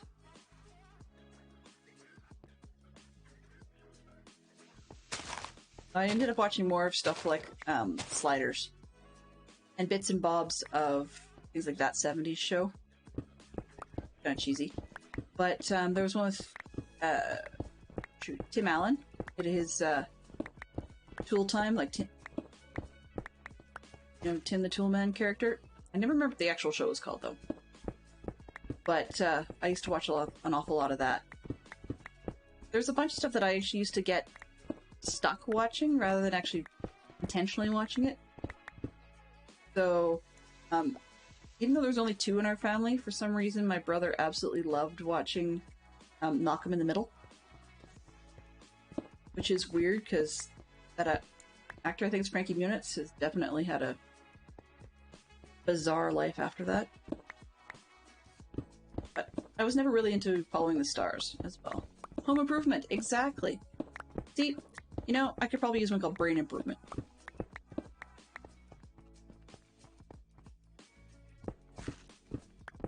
And for random useless facts, like I used to be able to spout bits and pieces of the old version of This Old House with Bob Vila. It was not a sitcom in any way, shape, or form. Literally, it was about a house, right? Like, it's kind of like watching episodes of Mike Holmes, Holmes on Holmes kind of stuff. He's out of Ontario, in Canada. But it's one of those ones where, you know, it's about shows. But then you get Home Improvement, and you think about it and go, my goodness, half the stuff, or even more than half the stuff, that the main character had going on there, really, I would be frightened to see this guy actually using, you know, power tools. His sidekick was far more knowledgeable and far safer with his power tools than Tim ever was.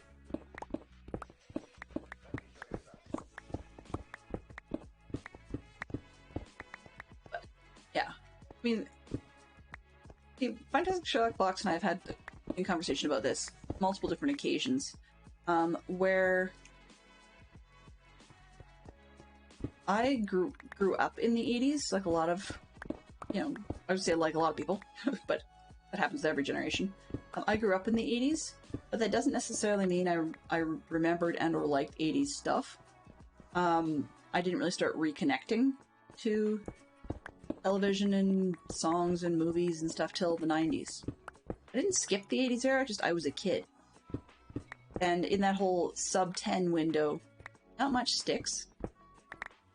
And most people don't give you much credit in life for anything.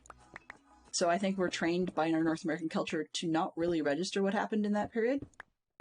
And somebody says, oh, such and such was great in the 80s. And you must have known about that because you're born in the tail end of the 70s. So you grew up then. It's like, yeah, I grew up then. And I wasn't necessarily watching the stuff that, you know, my parents were watching. And frankly, my parents didn't watch a whole lot of modern stuff in the 80s. I think we got, like, The Cosby Show. Or, yeah, that's probably about it. That's one I remember the most.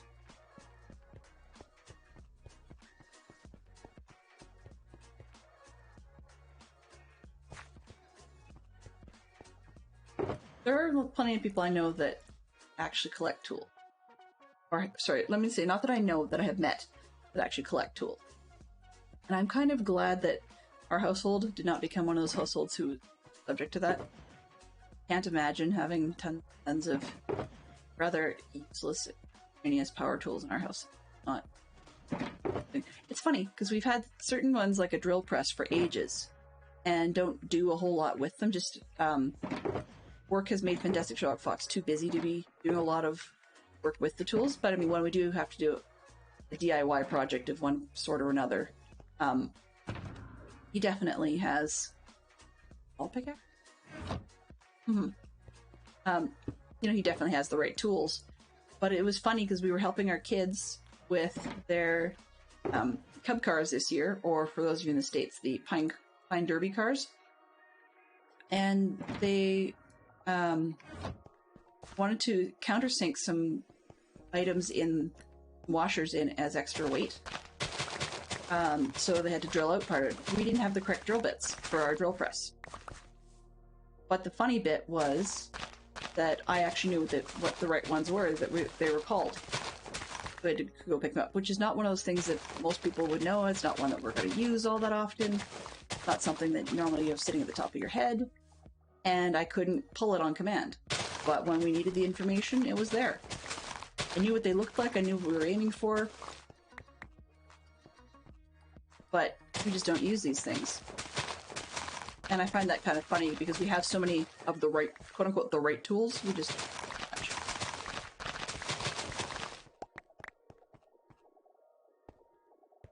Projects, you know, it's funny though, I mean, I bet you if somebody was to enumerate over the course of an older person's lifetime, the number of different types of projects, whether it be, I'm going to get around to that cross-stitch pattern, or I'm going to get around to building that table I always talked about, or I'm going to get around to learning to whittle, or whatever. I'm going to get around to learning to, I don't know, make ramen noodles. Okay, that's the DC thing, but all those sorts of things. I bet you, you know, by the day you die, if we were able to read the roll call of all the projects that you wanted to get around to and just never did, most of us would probably have a piece of paper in, like, I was going to say typewriter font, but man, that makes me sound old, in like 9-point font or less, that is as tall as, or as long as we are tall. Potentially even with our arms stretched over our heads. I know mine would be. Forstner bits, yes, and tungsten weights. See? Arch knows what he's talking about. If I need help with cub cars next year, Arch, I'll ask you. We actually had to go buy Forstner bits. See? We didn't end up using tungsten weights, though. We just used some cheesy still washers. Just because the kids only had a cap of 142 grams, which I'd have to ask how many ounces that is, but yeah. It was interesting, nonetheless. The fact that I knew what we were looking for was kind of amusing. Tungsten is indeed pricey. Commonly, what people will often do is just use the cheap lead. But the problem with that is that we weren't supposed to use lead because, you know, lead poisoning and all that jazz. Kinda sucks. And apparently it's cheaty if you use aerosol cans for your graphite spray to lubricate the wheels, but you can put powdered graphite on, which is messy as all get out. Go figure.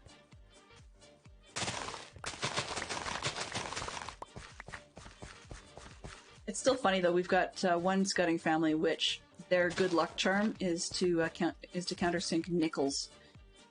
So the 5-cent pieces into their cars. I think they had one that the scout leader joked they'd put enough nickels into it that the thing probably, like aside from the kit itself, the cost in weights was probably nearing about $3 Canadian. Wheel weights are handy. Yeah, and they're self-adhesive. We just can't put them where they're designed. Yeah, it's against the rules. That's okay. It's just that sort of thing, like, my dad didn't necessarily have girl and boy activities per se, but my brother never really showed a whole lot of interest in power tools when he was younger. I got shown how to use a jigsaw, you know, hammers, nails, that sort of thing, but most of the time when my father would be building DIY projects, it was like magic related, either a prop for one of his illusions or a protective box for an illusion he bought. And, you know, so I mean, he built basic shelving and stuff around the house and so on. And I mean basic. Fantastic Sherlock Fox has seen some of it, he can vouch. It's really quite basic. But functional. Anyways, but the point is, so I'd want to help or watch or whatever, and to get me out of the way, he taught me how to make ale and board marble plinko sets. Where you just, you know, nails, boards, elastics, and then you drop the marbles down. So I spent hours and hours making plinko sets because you can hammer a gazillion nails into these things and they're always going to be cockeyed or never lined up or whatever, and it doesn't matter. It doesn't teach you a whole lot about how to use a T-square or anything else.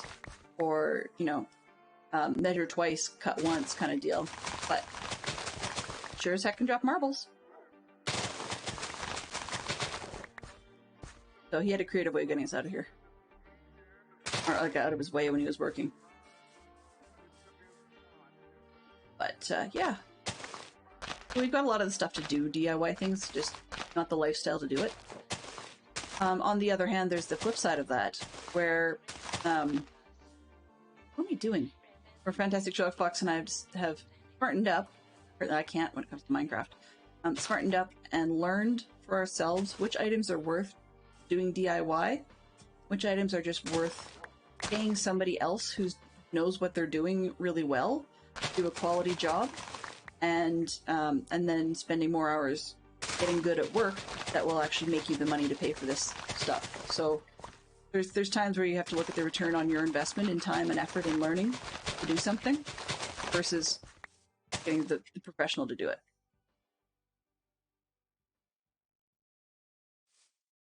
Free drills and screws these days. Yeah, but nails have their place. You get finishing nails when you want to hide something. It's kind of handy. In any case, so when my kids started asking about drills and power tools and stuff to be able to do their own cars, initially I balked. Part of it was because, quote unquote, back in the day, when my brother used to have to do his cub cars, one of the things that was very, very common was that sometimes at home, sometimes the Scoutmaster would send it home with you. You'd get like a small block. I'm not thinking straight today. You'd get a small block and some sandpaper, and more or less, sometimes the most creative cars were the ones where the kids had spent hours and hours in elbow grease hand sanding it. Apparently that's not the way things go these days. I mean, you can cut the basic shape and then no problem with the power sander. So the kids just don't want to put in the hand sanding effort anymore.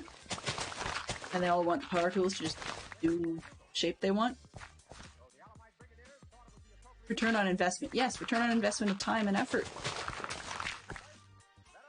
These days it's return on investment in terms of how much did you spend. Okay?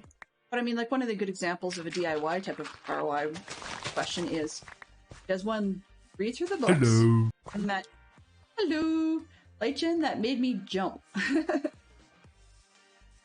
That one reminds me of one of my scout leaders, and I can't even remember where I picked that sound up, but it reminded me of one of the scout leaders with. Dad hammered nails to a board, attached some switches, lights, and a bell. Gave me some scrap wires, and I could wire random circuits to keep me occupied. Exactly, that's the kind of thing my dad would do. So we'd do the nails, and then he'd teach you here's how you wire them up, right? And you could do all kinds of stuff. And then for Christmas, you'd get a kit of like springs on a board with like a book that had instructions for numbered circuits or whatever, and you just put the wires from pin number 3 to pin number 45, and eventually you get yourself a circuit based on whatever was there. One of the things that we looked at return on investment is do you read for hours on end on how to do the fix the leak on the toilet or something like that properly with tape, and like what's the right kind of tape to put in with the right kind of piping with this, that, and the other. You can do it, but for one, code is an issue, as in doing things to code is a big deal, and it's not just a generic little fix like a plumbing thing, but sometimes if you're doing such stuff in the walls, like switching out light switches or installing a ceiling fan or something like that, yeah, you could do it, and it's doable. And I'm not saying that we're pansies and won't do it, but there are times when you look at either the sheer number of minor projects or the amount of learning required for one to be able to do it in a way that is long term going to remain passable when you go to sell the house or whatever. Sometimes it's just easier to pay the person whose job it is. I would not go mucking around with my water heater. I'm going to pay the plumber to do it. Well, we'd get one for Christmas, and it would be very clear that it was real deal kit, but we would be very clearly reminded by the parents, yeah, don't lose the wires, don't break the wires, we don't really have the funds to replace them. So, everybody's different, right? But yeah, I've done the same sort of thing and got bored out of my tree 6 ways to Tuesday with my father, who's a little forgetful once in a while. Maybe more often once in a while, but in any case, when he would do things like tell you the same story over and over and over again about the number of times he'd built a crystal set radio out of a Quaker Oats can and some other this, that, and the other thing, and it's like, I know. And part of the reason that we would roll our eyes is because it's cool, in a way, but would he dare show you? Nope. Nope. I mean, I did learn a lot over time, you know, soldering pencils and, yeah. You know, I would agree with him on some of that stuff, Yellow. Personally, I'm more of a fan of gaffer tape. I don't currently own a roll of gaffer tape, but as a scout, I've discovered that while duct tape can hold a lot of things, people joke that it's like the Force. You know, it's got a light side and a dark side and holds the world together. It also has its kryptonite, which would be the sunshine. You get duct tape too warm, it just melts and falls apart and leaves a horrible residue to deal with. And doesn't hold after all. There's gaffer tape from, well, literally the movie industry again. They know what they're at. And that stuff is insane. Rips like nothing else. Easy to store, same deal. And you can do anything with gaffer tape that you can do with duct tape. The number of people that still believe duct tape, or ducts, is insane. That's one of the funny things is you don't want... I don't even know who originally named it duct tape. I know there's actually a brand known as duck tape, as in, like, little yellow duck sort of thing. But often you'll see duct tape, and yeah, you shouldn't actually use it on your ducts. But zip ties are amazing.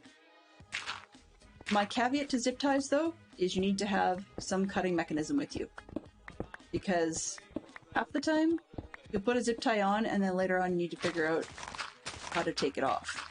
Either you're replacing it with a thing you should have used in the first place that you just didn't have at the time, or you are undoing whatever it was you did, and so the zip tie is an expedient solution. Yeah. It's funny, though. More and more of North America and Europe and stuff is discouraging people from carrying pocket knives anymore. For good reason, I assume, in terms of, like, people hurting themselves and hurting each other. But, yeah. It still is one of those things that I do,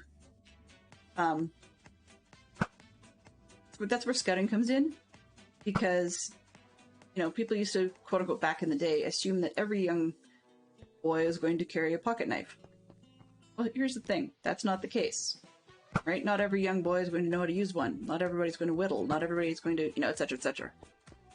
Frequently, in this modern age, you're going to find, actually, nerd-based skeletools are probably, like from Leatherman and stuff, are probably far more common than we would expect.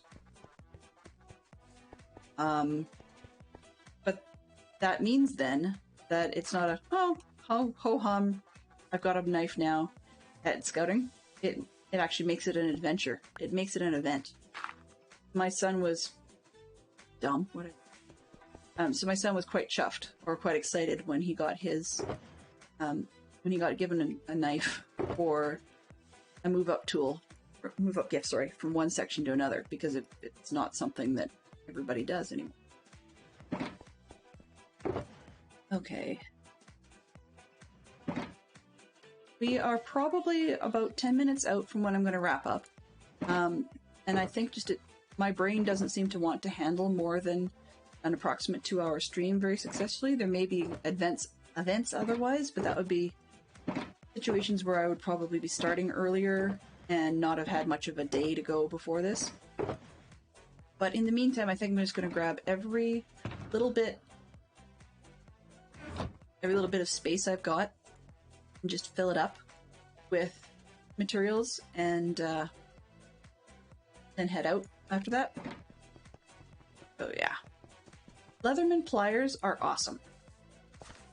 One of the other things that is not as easy as it used to be to find, and I'm a little disappointed in the current offerings, but for ladies, I do really support them carrying not necessarily a folding pocket knife in their purse. I mean, that just doesn't make a whole lot of sense. There are units that are good for that, but I really quite like a product from Victorinox called the Swiss card.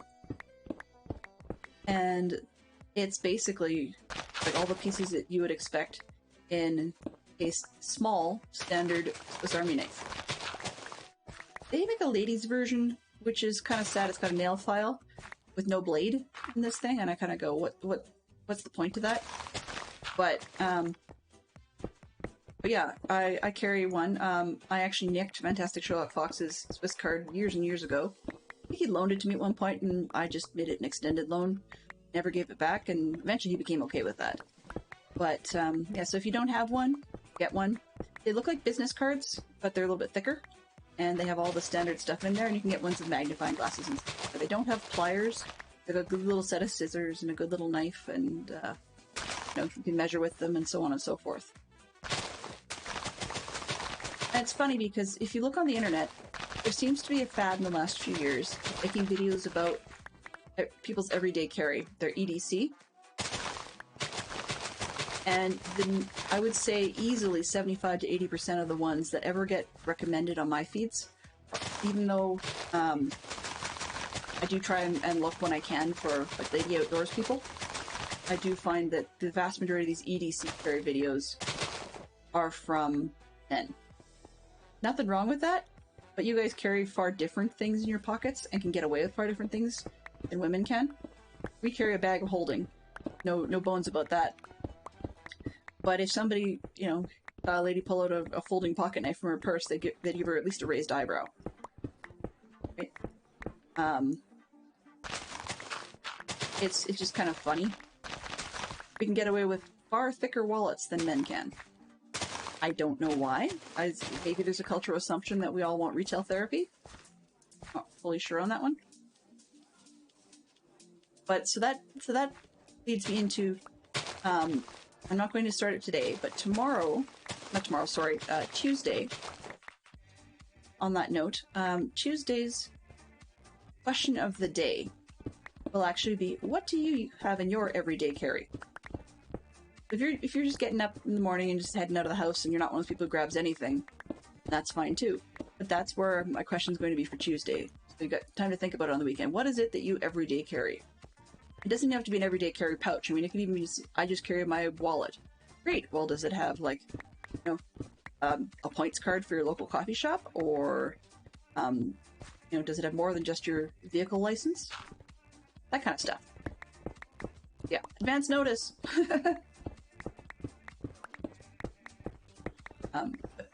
We made it down a layer. Yay! We're standing on 75, taking off layer 76. I would love to be down at 70. Goal for now, if I can get there, is I would like to, at minimum, try and be ready to be able to do the carpet art by Patreon stream weekend. No guarantees, but that means that it will definitely be coming this month. What project we have after that, I have yet to figure out. I keep saying I'm going to do like the bicycle for Father Brown, but that project scares me. Because people know what a bike looks like. Like, it's one thing when you've got a creative piece that you can make it look like more or less whatever you want, within reason. But when somebody knows what a bicycle should look like, then it's definitely a bigger challenge. We'll see. You know, maybe I'll, I don't know, put on my big girl pants and go ahead and design that one. I don't know. But anyways, that's after, right? I'll worry about that in July. But yeah, the goal here is just to get this one down. There's different ways of doing it. I may actually, when we get down to 74, I think, like where I'm peeling off 74, then I may actually just start doing it in vertical walls because I can reach the whole thing in one run. And that means it will just strip clear straight across. Which also allows me to potentially start putting in some of the framing rows for the stained glass art as variety to the mining, because I don't know about you, but this mining is getting a little bit old. I'm not even getting diamond ore like DC was when he did a lot of mining last stream. On the other hand, at least it's not another sand digging stream, right? I will say something I mentioned to Fantastic Shock Fox this afternoon, and I'll pass it on to you guys as well. I'm discovering, I've talked about off and on, discovering a bit more of who I am as a streamer, and what it means is, like, I squirrel. People periodically play the squirrel sound just to bug me with it, but it's true. I squirrel a lot. One of the things I find interesting is when I'm doing something that's more visually interesting to watch, I get quieter or my conversation is all over the board. This one's still all over the board, but I can get into things, not say much, make mistakes, trip over my tongue a lot more. I'm even more forgetful than I was this time, which is saying something. And yet when I'm doing something that's not very visually appealing and could probably be put on audio only sometimes, that's when I actually get down to being able to focus a bit more on what chat is saying. And that's how you get these long thought streams. Though you did remind me, Yellow, I really need to look into getting a proper Leatherman. I've got my Victorinox locking Swiss Army knife, and that's great, but there are still things that it doesn't have I would like to have available in my camp kit, so to speak, or my scout bag. And so I keep thinking I should probably look into getting a good multi-tool. Got one, but it's one of those ones that, you know, for a while multi-tools would come free when you actually bought some other sort of tool. I think we may have bought various different power tools over the years that came with a free multi-tool, and I just picked the best out of those cheesy freebies because I didn't use it for much other than the pliers. And I mean, frankly put, pliers are pliers in most cases. It's the other tools that come with it that are trash.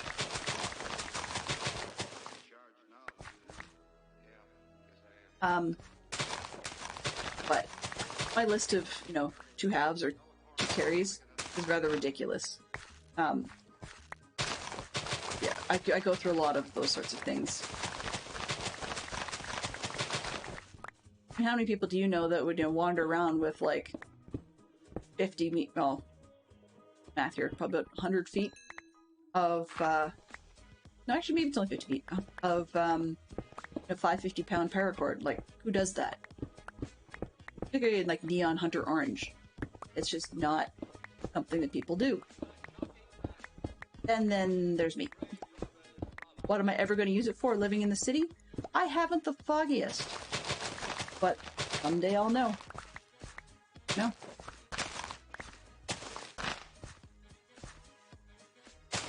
So yeah, EDC, I guess sub-question to that will be, what is one of the weirdest things that you everyday carry, but then you've actually had to use it? Yeah, that's where we're going next week. Let's see. I'm not quite full. Almost. Almost. Where did I put that? I have space for dirt. Look. Just about full. Full. Sounds wrong.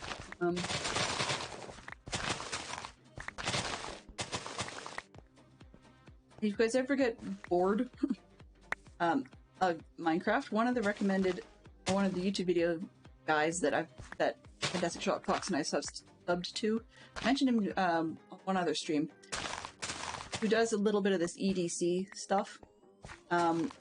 Is a guy who online goes by the name John Gadget. And he's got tons of stuff. He's out of the UK, but he's just kind of a fun guy to watch in the way that he got almost an ASMR voice when he's doing his presentation. So it's definitely worth checking out and it's if you're into widgety stuff that fits in your pocket, he's one of the better ones. Oh, zombie villager. I haven't seen those in a while. Hello.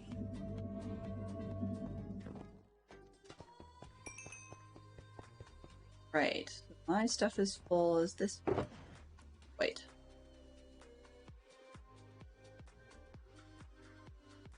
Okay, we are at the half-hour mark. See if there's any space left. Got space there. Let's put that away. Gravel one. Away. Nope, no more. Okay. Third here. Oh. Gravel. Oh, I see. Random stuff in there. Third. Okay. Keep thinking I'm done, and then I'm not. But whatever. Good enough. We'll call it for today. I will probably do some more digging as the opportunity presents itself, just because, see, this is getting bigger and bigger and bigger, and so we're not going to make a whole ton of layer changes if I don't do stuff outside. But I wanted to say thank you very much to everybody for dropping by. We've had some really good conversation. I'm just going to head over to the end screen and say my thanks before we find somebody to raid. So I want to say special thanks to Fantastic Sherlock Fox and Lyric for dropping by, as well as Yellow. And my system did not totally clear, but that's okay. We had Olivia and Benson, Arch Thunder, and Kieran Chan, and Light Jen. Yeah.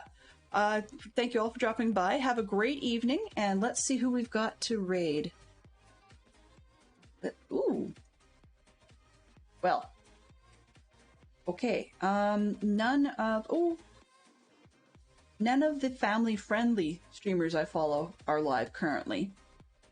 So just a heads up. But yeah, the next one we're going to raid is I'm going to head over to Firepower, but be aware he is definitely not flagged as a family-friendly site. Most of the time he's pretty clean, but there's the odd time it goes really, really, really sideways.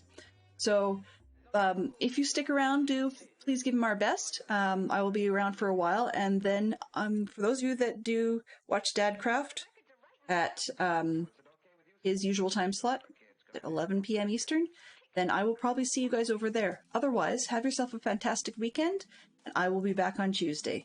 Thank you for dropping by. Mislift managed.